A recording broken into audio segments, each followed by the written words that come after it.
Desde los tiempos más remotos, este mundo, con toda su magnificencia y, sin embargo, salpicado de tragedias inenarrables, ha sido un misterio, y el hombre mismo ha sido el mayor enigma de todos. Unos hombres y otros han intentado penetrar en este misterio, pero en su mayoría los hombres han seguido con sus asuntos, haciendo todo lo que humanamente se debe hacer, algunos con gran integridad y otros con menos, algunos con gran habilidad y otros con menos, pero todos con una cosa en común. Todo lo que existía para ellos era lo que podían ver, oír, gustar, tocar o leer, o lo que podían razonar y pensar. Quizás de vez en cuando miraban al cielo, una mirada fugaz, un pensamiento fugaz, pero para ellos no tenía ningún significado excepto que el sol estaba allí durante el día, a menudo muy incómodo, y las estrellas y la luna estaban allí por la noche, muy hermosas. Estas cosas no tenían importancia. Eran simplemente algo que veían o sentían, cosas de las que eran conscientes, pero de las que no tenían conocimiento y en las que, en ese momento, no tenían ningún interés. Para esta gente era como si no existiera otro mundo que aquel en el que vivían. Vieron el horizonte, y era tan real que para ellos representaba el fin del mundo, y no se atrevieron a salir a investigar. Si tan solo hubieran conocido la naturaleza global de la Tierra y las leyes de la navegación, podrían haber navegado por todo el mundo y encontrado continentes, islas y riquezas ilimitadas, pero debido a su ignorancia, se vieron confinados dentro de los límites de su entorno inmediato.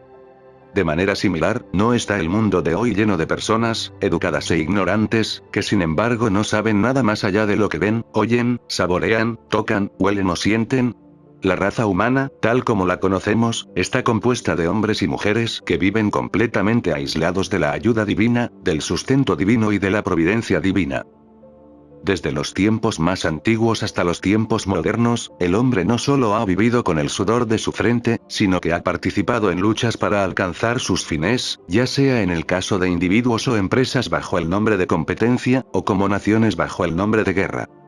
En algún punto del camino, el hombre perdió de vista su identidad y comenzó a verse a sí mismo como una persona separada y apartada de su fuente, con la necesidad de ganarse la vida, de tener que proveer para su familia y, más tarde, verse obligado a proteger a su familia y a su comunidad de los pueblos vecinos que también habían perdido la conciencia de su verdadera identidad y, al buscar su sustento, poco les importaba si lo obtenían ganando dinero, robando o yendo a la guerra para conseguirlo.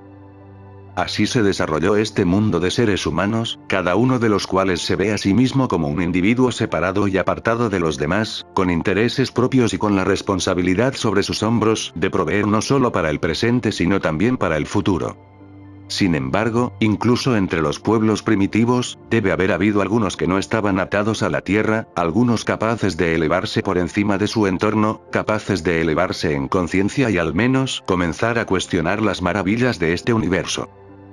Aquellos que observaron el cielo en el desierto en una noche clara, las estrellas bajas, probablemente una luna cerca, o aquellos que estaban solos en el mar, seguramente debieron haber percibido el misterio de la atmósfera, del cielo, e incluso algo de la incomprensibilidad del desierto y el mar. La majestuosidad de este gran universo sin duda planteó preguntas en la mente de la persona que ya estaba en sintonía con sus misterios, o que por una razón u otra había venido a este mundo sin ataduras, no de la tierra, terrenal, caminando por el mundo, pero no siendo de él. Por la noche, mientras miraba esas estrellas maravillosas, lejanas e inalcanzables, debe haber sentido que había un misterio oculto, algo desconocido para la mente del hombre. Sin embargo, allí existía. Debe haber un significado para esas estrellas en el cielo, debe haber una causa. En la tierra o en el mar, se le planteaban las inevitables preguntas. ¿Qué hay detrás de este mundo visible?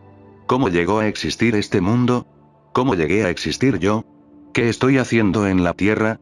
¿Es esto realmente vida? Nacer, cazar y pescar un poco, formar una familia y llevar adelante un negocio, y luego envejecer y morir. ¿Es este universo el producto de algo superior a mí, o soy solo un pequeño trozo de protoplasma arrojado aquí en la Tierra por un tiempo y sin ninguna buena razón? ¿Es este un mundo accidental? Estoy aquí como víctima del azar y el cambio, víctima de un desierto despiadado, de un maremoto, de un huracán, de inundaciones, de incendios u otros desastres catastróficos. Debe haber habido momentos en la experiencia de los hombres que intentaron penetrar el misterio de la vida, en que imaginaron la posibilidad de ser los amos en lugar de las víctimas, cuando realmente creyeron que este mundo les había sido dado y que era suyo. Puede que hayan sido vislumbres fugaces, pero sin duda estuvieron allí. Probablemente, los largos días y noches de cruzar el desierto a lomos de un camello o de esperar a bordo de un pequeño barco para pescar algo dieron lugar a largos períodos de introspección, de reflexión y de asombro. Es cierto que esto puede no haber sucedido a menudo, pero alguien, en algún lugar del oscuro y oscuro pasado, miles de años antes de que existiera la historia registrada, vislumbró al hombre interior, al ser interior, y cada uno debe haberlo interpretado y evaluado de manera diferente. A medida que transcurrieron los siglos, el registro de estas numerosas revelaciones nos muestra clara e inequívocamente que estos hombres del pasado lejano sabían que ellos, como seres humanos, no eran los hombres creados por Dios. Descubrieron, siglos antes que Abraham, Isaac y Jacob, que dentro de cada persona existe lo que se ha llamado el Cristo, el hombre espiritual, el ser divino, el ego infinito, el Hijo de Dios, y aunque cada uno de estos antiguos místicos acuñó nuevas palabras y nuevos términos para expresar esta interioridad, todos ellos describen la misma experiencia. 4000 años antes del nacimiento del Maestro Cristo Jesús, hubo maestros de visión espiritual que revelaron a sus seguidores la verdadera identidad del hombre y les instruyeron sobre cómo vivir por una gracia interna, en lugar de por la fuerza y el poder externos. Aquellos que fueron un poco receptivos se sintieron atraídos por estas enseñanzas, e indudablemente algunos de ellos hicieron la transición del hombre de la tierra al hombre que tiene su ser en Cristo. Quizás no hubo demasiados porque la humanidad en su conjunto ha permanecido en completa ignorancia del modo de vida espiritual. Esta ignorancia puede compararse con un grupo de personas, nacidas y criadas en una isla sin conocimiento ni contacto con el mundo exterior y, por lo tanto, viviendo como si su isla particular fuera la circunferencia del mundo entero, sin que ocurriera nada excepto lo que estaba sucediendo en esa esfera pequeña y aislada. De la misma manera, el hombre tridimensional, el hombre de la Tierra, vive en un mundo circunscrito por su propio concepto limitado de sí mismo y de su mundo, creyendo que eso es todo lo que hay. El hombre que ignora la verdad de que existe otro reino de conciencia al que podría acceder y encontrar allí una vida más gloriosa, una vida que no se vive con la fuerza ni con el poder, un mundo en el que podría vivir en paz con sus vecinos, con sus competidores y con todas las demás razas y religiones de la faz de la Tierra. Para él, la fuerza es un camino correcto y normal, y cualquier otra cosa es un signo de debilidad. Así como la gente de la isla aislada no podía trasladarse a un mundo que no sabía que existía, o los indios americanos de hace 500 años no podían trasladarse a Europa porque no sabían que existía tal lugar, así nunca ha sido posible en ningún momento de los últimos miles de años decirle al hombre que está viviendo en la prisión de su propia mente, cercado por sus propias limitaciones. ¿Cómo podría el hombre visualizar algo así? ¿Cómo podría creer algo que está más allá de su imaginación más descabellada? Sin embargo, ha habido individuos que, en primer lugar, tenían una especie de convicción interior de que hay algo más allá y más grande que este estado de limitación, este estado de prisión mental, y vislumbraron que existe un reino espiritual o de cuarta dimensión sobre el cual no sabían nada. Simplemente tenían la sensación en su interior de que debe haber algo más en la vida que nacer, formar una familia, ganarse la vida y morir. Debe haber algo mejor, algo más allá de todo esto. Los pocos que experimentaron esta agitación interior fueron los que iniciaron la búsqueda. Pero ¿dónde y cómo podían empezar a buscar lo desconocido? En aquellos días, no había libros en los que se pudiera encontrar, ni escuelas ni bibliotecas públicas. ¿Cómo, entonces, podía el hombre empezar su búsqueda y dónde la iniciaría?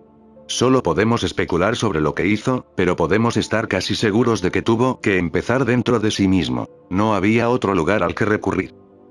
Así que probablemente comenzó a hacerse preguntas, a reflexionar sobre las circunstancias que lo rodeaban, a pensar en su significado y a tratar de ver más allá de la apariencia.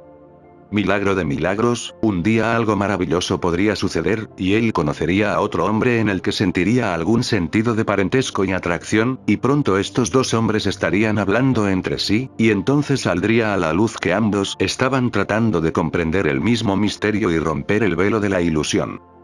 Podría ser que un hombre dijera: ¿sabes? He oído hablar de un hombre en el pueblo vecino que parece saber algo, un hombre muy extraño. Vamos a buscarlo.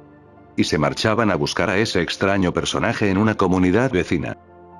Al principio no podían sacarle ni una palabra, pero su persistencia finalmente podía obligar a su nuevo conocido a reconocerlos como personas apartadas y en el camino, y entonces podía empezar a revelarles los pequeños secretos que había descubierto. Él les habló de un templo a kilómetros de distancia que otros hombres con ideas similares estaban usando como lugar de reunión. En un templo, en una cueva o en lo más profundo de las colinas, podían encontrarse con un grupo de hombres que habían encontrado la verdad espiritual y se unían a ese grupo. Con el tiempo, esos grupos se multiplicaron hasta que hubo algunos que habían recibido la luz plena de la comprensión espiritual. La experiencia pronto les enseñó que no tenía sentido salir a la luz espiritual.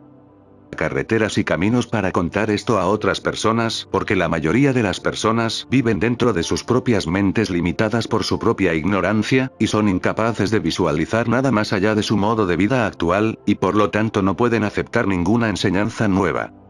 A la luz de la gran ignorancia de la humanidad, no es un milagro que Jesús haya encontrado una docena de discípulos a quienes pedir que dejaran sus redes y lo siguieran. El hombre de la tierra que vive en su caparazón de ignorancia solo podría haber respondido con: ¿cómo puedo ganarme la vida sin redes para pescar o sin una granja para cultivar? ¿Y me estás diciendo que deje todo eso? ¿Cómo puedo hacerlo? Pero evidentemente aquellos que se sintieron atraídos por el maestro tenían suficiente intuición interna para comprender que incluso si no sabían a dónde los estaba guiando, al menos tenían el discernimiento para saber que el maestro sabía y podían confiar en él. Hoy, como entonces, si le decimos al mundo que no es necesario vivir en un mundo de competencia desleal, sino que hay otra manera, la pregunta vuelve a ser: bueno, ¿cuál es? Y no hay respuesta. El materialista no tiene forma de comprender lo que significa vivir por gracia, o cómo vivir no por fuerza ni por poder, sino por el Espíritu de Dios. Este es un idioma que le resulta tan extraño como el sánscrito, y por eso hoy, como entonces, el mensaje espiritual llega solo a aquellos hombres en la tierra que por una razón u otra han abierto los ojos a algo que está más allá de ellos mismos y de su mundo de lucha y conflicto, no porque alguien se lo haya dicho o porque hayan leído sobre ello, sino a causa de su sentimiento interior. Estas son las personas que finalmente son conducidas a una enseñanza espiritual. Estos son los que ya tienen ojos que pueden ver y oídos que pueden oír. Estos principiantes en el camino espiritual son los neófitos, quienes, aún viviendo en este plano humano de mente y cuerpo, están expandiendo su visión y vislumbrando otro estado de conciencia. Han comenzado la búsqueda.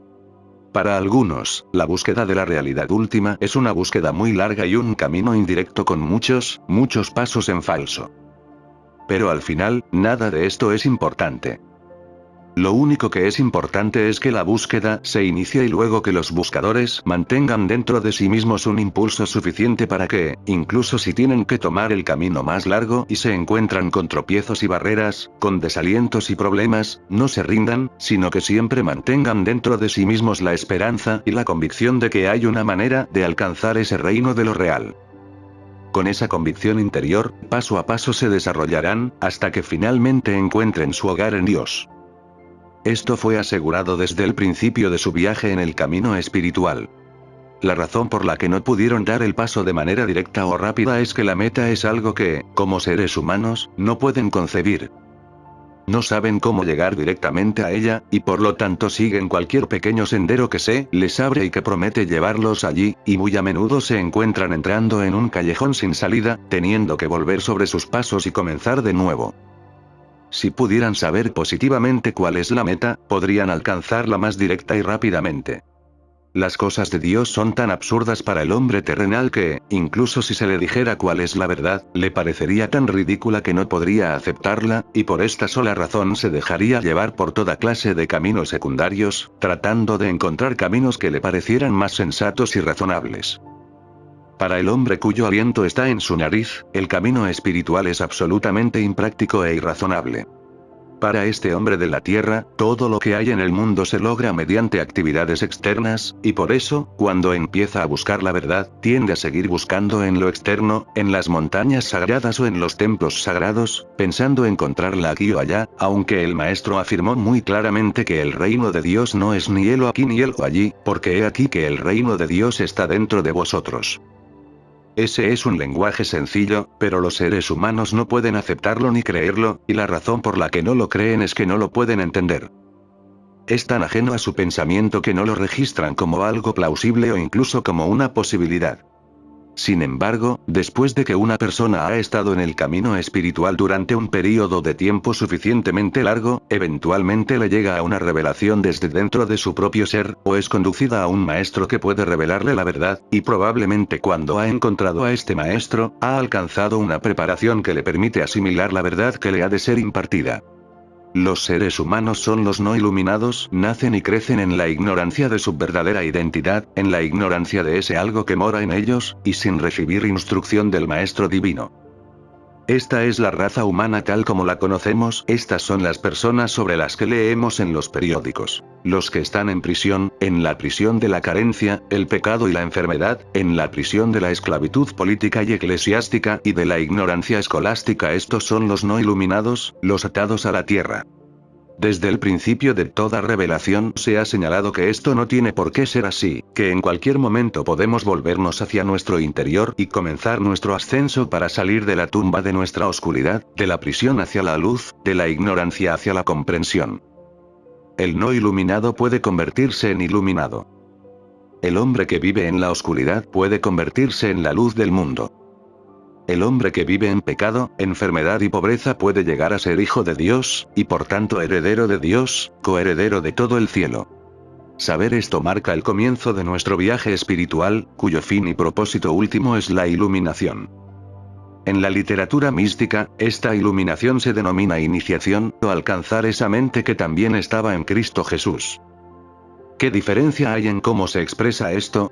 El significado es claro y, cuando nuestros pasos se han dirigido hacia un camino espiritual, inevitablemente llegaremos. Los antiguos que descubrieron que dentro de sí mismos había algo reconocieron que lo que habían tocado no estaba flotando en el aire ni tenían motivos para creer que estuviera en el cielo. Sentían que había algo que moraba en su interior, algo con S mayúscula, algo que tenía voz, algo que podía comunicar, algo que podía revelar, y por eso aprendieron a estar atentos. Aprendieron la naturaleza del oído que puede oír.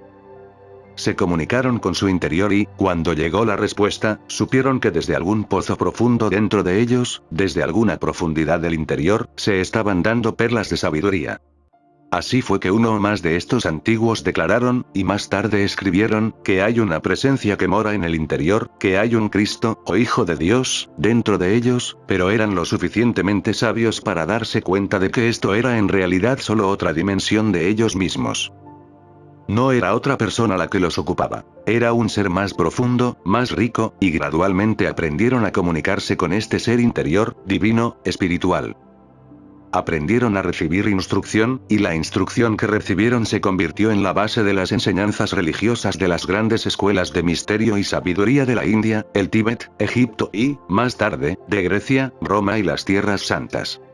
Muchos siglos antes de Jesús se reveló que existe este ser interior que es nuestro verdadero ser y que es el mediador entre el hombre y Dios. El vínculo que nos une a nuestra fuente es este centro divino que está dentro de nosotros, el Cristo del que habla Pablo, el Padre que mora en nosotros del que habla Jesús. Este es el mediador por medio del cual llegamos a la fuente última y absoluta de nuestro ser, de donde derivamos nuestra experiencia en la tierra, nuestra función, tarea y deber, nuestra vida, inmortalidad, armonía y nuestra preparación para la siguiente fase de la vida, la que vendrá cuando nos hayamos graduado de esta experiencia terrenal. Nadie puede comunicarse con su mediador, con su ser crístico, excepto si se dedica a períodos de introspección y comunión interior. Sin embargo, si nos mantenemos tan excesivamente ocupados en el mundo exterior que no tenemos frecuentes períodos de concentración en nuestro interior, nos perdemos la experiencia suprema de recibir la palabra de Dios de su boca. El propósito de una enseñanza mística es revelar al Hijo de Dios que está en nuestro interior. No se trata de inculcarnos la adoración de otra deidad en la persona del fundador de una nueva religión. Es cierto que todo maestro espiritual debe suscitar gratitud y aprecio por su vida de dedicación, pero no adoración. La verdadera misión del maestro y de su enseñanza es hacernos volver a nuestro interior hasta que también nosotros, como el maestro, recibamos las enseñanzas.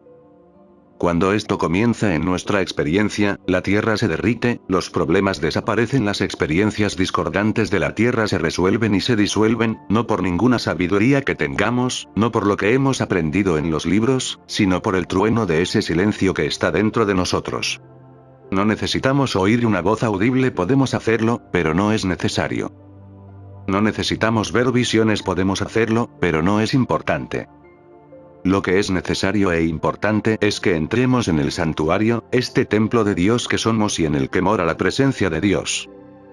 Cuando reconocemos esto y entramos en nuestro interior, entonces comenzamos a comunicarnos con esa presencia. Muy pronto veremos frutos en nuestra vida, y comenzarán a suceder cosas de las que sabemos que no éramos responsables humanamente. Algo ha sucedido antes que nosotros para enderezar el camino. Algo ha sucedido antes que nosotros para preparar mansiones para nosotros. Algo camina a nuestro lado para protegernos de las discordias e inarmonías de la vida terrenal. Solo cuando empezamos a entender que existe un reino interior, solo cuando podemos. Si aceptamos que existe un reino de conocimiento desconocido para el hombre natural, solo entonces podremos comenzar nuestra búsqueda. Debemos llegar al punto en que seamos capaces de percibir lo que el Maestro quiso decir cuando dijo, mi reino no es de este mundo. Vuelve a meter tu espada en su lugar, porque todos los que toman espada, la espada perecerán. El camino místico, el camino infinito, no es el camino de la espada, no es el camino del poder o la fuerza, es el camino de la quietud. Tarde o temprano debemos ver que dentro de nosotros hay un reino interior. Responderá a todas las preguntas. Nos enseñará en el único lugar donde se nos puede enseñar, en nuestro interior. La voz apacible y delicada nos instruirá en cualquier don, talento o campo particular que tengamos, ya sea en la sabiduría espiritual o matemática, el arte, la literatura, la ciencia o la música. Un genio tan grande como Einstein era consciente de que hay un punto en las matemáticas en el que el matemático más brillante deja de razonar y pensar y se adentra en lo intuitivo. Por tanto, si queremos limitarnos a lo que todos los demás han dicho sobre las matemáticas o a lo que todos los demás han escrito sobre la música, lo haremos, pero no es necesario. Todo el arte, la ciencia, las matemáticas y la religión han surgido del alma del hombre a través de su introspección y han producido glorias que nunca antes se habían conocido en la tierra, y todavía hay cosas mayores por revelar. ¿Cuán lejos estamos de aprovechar los recursos internos de nuestro ser? Esto deja en claro por qué es necesario en nuestra era alcanzar la capacidad de meditar, de reflexionar y de comunicarnos con nuestro ser interior. No es demasiado difícil aprender a hacer esto una vez que tomamos conciencia de que hay una presencia que mora en nosotros. Ese fue el regalo que Dios nos dio en el principio, y sin ese regalo, el hombre sería un animal. Por lo tanto, el hecho de que nos hayamos elevado tan por encima de la etapa animal demuestra que tenemos algo dentro de nosotros que se ha desarrollado a un grado superior. Sin embargo, estamos solo en el comienzo, y así como la araña despliega su tela desde dentro de su propio ser, así también nosotros debemos desplegar la gracia, la sabiduría divina y el poder divino desde dentro de nuestro propio ser. Los no iluminados, que ignoran que pueden recurrir a una fuente infinita interior, tienen que soportar todas las limitaciones de este mundo. Los iluminados, que han tocado la divinidad infinita en el centro de su ser, nunca están limitados por el tiempo, el espacio, el lugar o la cantidad. No hay límite cuando nos damos cuenta de que todo el reino de Dios está encerrado dentro de nosotros. No hay que alcanzarlo, no tenemos que acudir a Dios para conseguirlo. Tenemos que deshacernos de él desde nuestro interior. Dios, en el principio, se implantó en nosotros y nos insufló su aliento de vida. No nos insufló vida humana, sino su vida. Dios no nos dio un alma limitada, sino el alma de Dios, infinita, eterna e inmortal, si tan solo acudimos a ese centro. Cuando hayamos abierto esta fuente dentro de nosotros, encontraremos allí al Maestro. Nosotros nunca somos el maestro, siempre somos el sirviente. Pero una vez que estamos iluminados, el maestro dentro de nosotros se expresa, actúa y actúa. Mayor es el que está en vosotros que el que está en el mundo. ¿Quién es este él? El Maestro, el Espíritu de Dios en nosotros, el Hijo de Dios que es elevado en virtud de nuestro reconocimiento y humildad, no humildad en el sentido humano de permitir que nos impongan o de tener que soportar abusos, sino humildad en el sentido de darnos cuenta de que, sea lo que somos, es gracias al Maestro que fluye a través de nosotros. Sin eso, no seríamos nada, menos que nada. El Espíritu de Dios nos ha elevado por encima del hombre animal hasta convertirnos en un pueblo que no solo puede vivir de acuerdo con los 10 mandamientos, sino que puede ir mucho más allá de ellos hasta el sermón de la montaña, y más allá del sermón de la montaña hasta una vida por gracia en ese reino interior. Siguiente capítulo.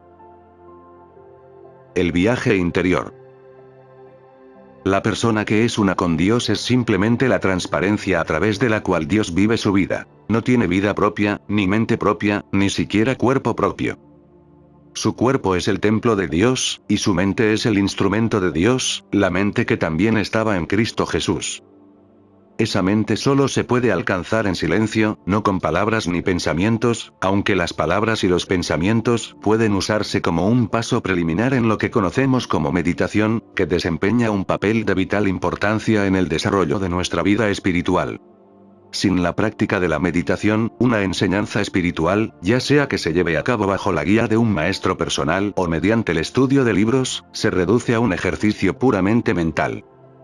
El desarrollo espiritual no puede darse de esa manera. Es la meditación la que hace que una enseñanza cobre vida, porque la meditación es el vínculo que une nuestra vida exterior con nuestro ser interior, que es Dios. Es cierto que en la primera etapa de nuestra vida espiritual la única manera de llenar nuestra conciencia de verdad es a través de la mente. Por eso, en el camino infinito no buscamos detener el funcionamiento de la mente, nunca le decimos a nadie que deje de pensar, que haga ningún esfuerzo por detener el pensamiento o que trate de destruir la mente pensante, porque la mente es la puerta por la que la verdad entra a nuestra conciencia. La mente es el instrumento por el cual podemos tomar conciencia de la sabiduría espiritual de los siglos, las escrituras, la literatura y las enseñanzas espirituales. Es a través de la mente que disciplinamos el cuerpo y que buscamos disciplinar nuestros pensamientos, es la mente la que se mantiene fija en Dios, es con la mente que pensamos pensamientos espirituales, es con la mente que reflexionamos sobre las cosas profundas del espíritu. A esta reflexión, a estos pensamientos y palabras, los llamamos meditación contemplativa. Las palabras pueden ser dichas o pensadas, pero son solo un paso que conduce a la meditación misma. Puesto que para la mayoría de nosotros es casi imposible evitar que los pensamientos se arremolinen en la mente y puesto que es difícil lograr un cese completo del pensamiento, la práctica de la meditación contemplativa nos ayuda a alcanzar un estado de conciencia en el que nos encontramos finalmente en un silencio absoluto. Nos quitamos un peso de encima y tal vez durante 10, 20 o 30 segundos estamos tan quietos que no nos invade ningún pensamiento. Sin embargo, esa quietud, en el mejor de los casos, es un período muy breve, pero por breve que sea, en esos pocos segundos hemos alcanzado nuestro contacto con Dios, y eso es todo lo que se necesita para ese momento. Entonces reanudamos nuestro pensamiento consciente y estamos listos para seguir con nuestra tarea. Cuando nos sentamos a meditar, debemos procurar escuchar únicamente la palabra de Dios, desear únicamente la sensación de la presencia de Dios, únicamente el restablecimiento de nosotros mismos con nuestra fuente interior, y nada más allá de eso. Entonces, cuando sentimos la seguridad de la presencia, nuestra meditación está completa. La palabra se hace carne y el espíritu que sentimos dentro de nosotros se vuelve tangible como experiencia individual.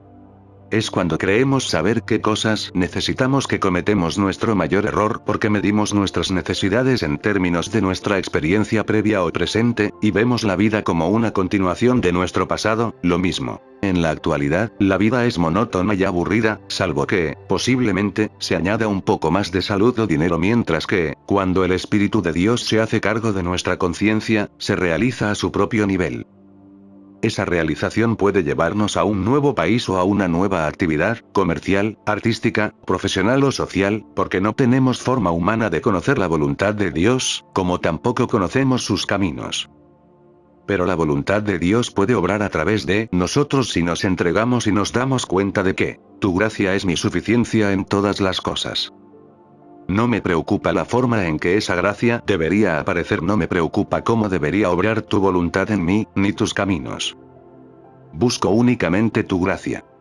Me siento satisfecho con la tranquilidad de saber que tú eres omnisciente, inteligencia omnisciente, divina, infinita, todo amor, y puedo confiar más en la inteligencia infinita que gobierna este universo que en mi propio juicio sobre lo que necesito, lo que me gustaría hacer o cómo me gustaría vivir.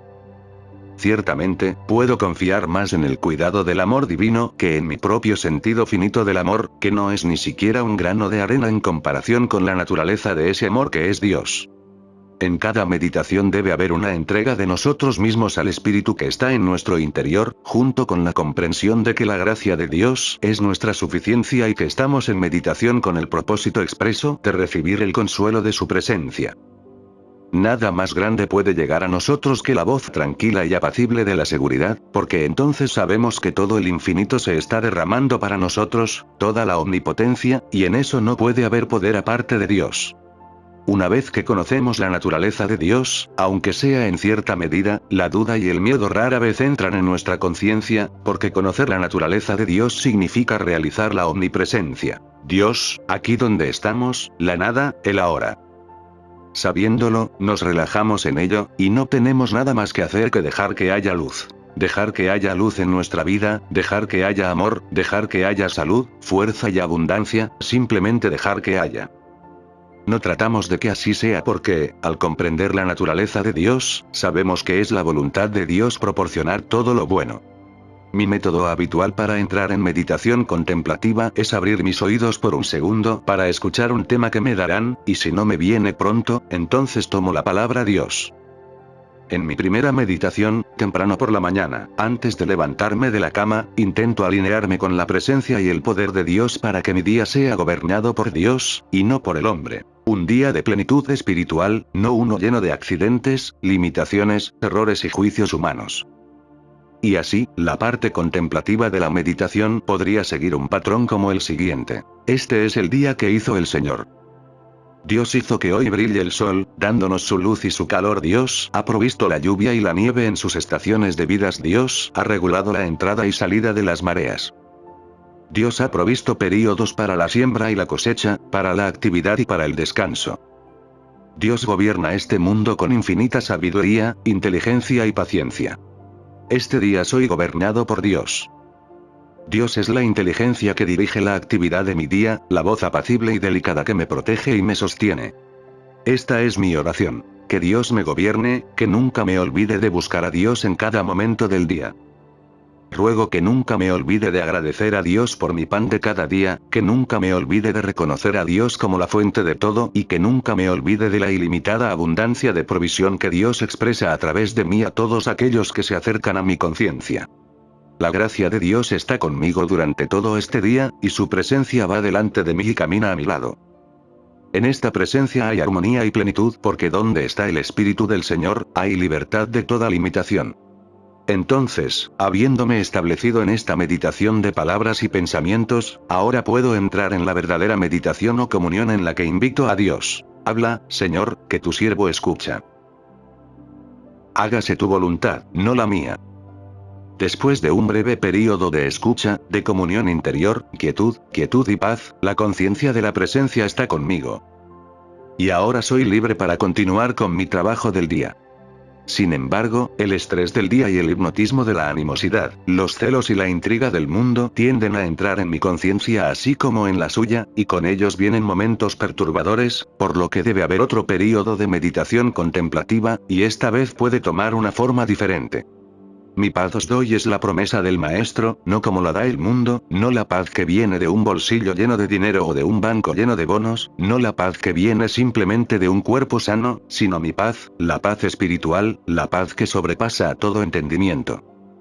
Esa paz es todo lo que busco, eso es todo lo que deseo. No pido plata ni oro, ni el bien ni la paz de este mundo. Solo pido que esta mi paz sea conmigo. Entonces espero esos pocos minutos de comunión interior, y nuevamente he rezado la oración del justo porque no he buscado nada más que lo que es el derecho divino de todos, la gracia de Dios y la paz de Dios, no solo para mí, sino para todos aquellos que puedan ser conducidos al reino de mi conciencia. La meditación contemplativa, practicada fielmente, conduce a un momento de silencio en el que todas las palabras y pensamientos se aquietan, un silencio tan profundo que nos convertimos en transparencia para que la voz apacible y delicada nos hable. La contemplación de la gracia de Dios como el uno y único, y la contemplación de los pasajes de las Escrituras que nos dan la seguridad de la presencia divina conducen a una quietud interior, y luego entra en nuestra experiencia la segunda fase de la meditación. Es entonces cuando algo nos llega, no algo que hayamos pensado conscientemente, sino algo que fue pensado a través de nosotros. Estos pensamientos surgen del vacío, de la profundidad del infinito invisible, de esa conciencia espiritual que somos. En otras ocasiones, puede que nos llegue un mensaje, y si no es un mensaje real, al menos una sensación de que todo está bien, simplemente un sentimiento de paz. A veces es un sentimiento de calidez, gratitud o amor, no hacia nadie, ni por nada. Es un sentimiento completo en sí mismo, sin ningún objeto. Si somos fieles en nuestra obra, esto continúa ocurriendo cada vez con más frecuencia hasta que llega el día en que permanecemos tanto en la palabra que estamos más o menos en ella todo el tiempo, y solo necesitamos un momento de quietud para dar a conocer algún mensaje particular que satisfaga a la necesidad del momento. En esta etapa nos hemos elevado por encima del pensamiento. La mente ya no es nuestra dueña, sino nuestro instrumento. Mientras estemos en la tierra, sin embargo, vamos a necesitar nuestra mente pensante, y debemos agradecer a Dios por habernos dado una, pero a medida que nos elevamos y nos hacemos más conscientes, esta mente pensante desempeñará un papel cada vez menor en nuestra vida espiritual. En esta etapa de nuestra instrucción espiritual, la impartición de la verdad viene desde dentro como algo invisible que se derrama hacia afuera. Simplemente nos sintonizamos y se nos imparte. Aquí es donde entran en escena dos cosas. Yo mismo, en la meditación o la contemplación, me encuentro cara a cara con la presencia dentro de mí, con ese algo distinto de mí mismo. Esto puede tomar la forma de un resplandor interior, o en otras ocasiones de una voz que parece realmente hablar dentro de mí. A veces no estamos seguros de si lo que oímos fue realmente una voz o solo una impresión que recibimos. Pero sea cual sea la forma, es en esta etapa que estamos en comunión con Dios. Se produce una actividad que va y viene, casi como si fuera de mí a Dios y de Dios a mí. Un suave fluir hacia atrás y hacia adelante, hacia adentro y hacia afuera. Entonces sé que el Espíritu está conmigo. El Espíritu del Señor Dios está sobre mí. Donde está el Espíritu del Señor, allí hay libertad. Es una experiencia real de liberación. La tercera etapa, la de la unión consciente con Dios, es la última, y en ella desaparece la identidad personal o separada. Es como si uno no fuera consciente de sí mismo como persona, sino como si solo Dios mismo estuviera allí. Debe haber sido en momentos como este cuando el Maestro habló desde el punto de vista de la palabra yo. Nunca te dejaré ni te abandonaré. No era un hombre el que hablaba, era Dios el que hablaba, y en esos momentos el hombre Jesús estaba temporalmente ausente del cuerpo. Más tarde ese mismo hombre dijo, si no me voy, el Consolador no vendrá a vosotros. Eso era Dios el que hablaba cuando Jesús estaba ausente de sí mismo y solo el Espíritu del Señor estaba presente. Hay una presencia que es tan real como lo somos nosotros los unos para los otros, y una vez que la sentimos y la experimentamos, nos relajamos del esfuerzo personal. Cuando percibimos esta presencia, descubrimos que toma forma en nuevos órganos y funciones del cuerpo, en nuestro hogar, familia, suministros y en nuestras relaciones humanas, incluso en una plaza de aparcamiento. No puedo yo hacer nada por mí mismo, dice el hombre Jesús, pero luego, cuando se hace realidad la presencia, dice, yo tengo una comida que comer que vosotros no sabéis.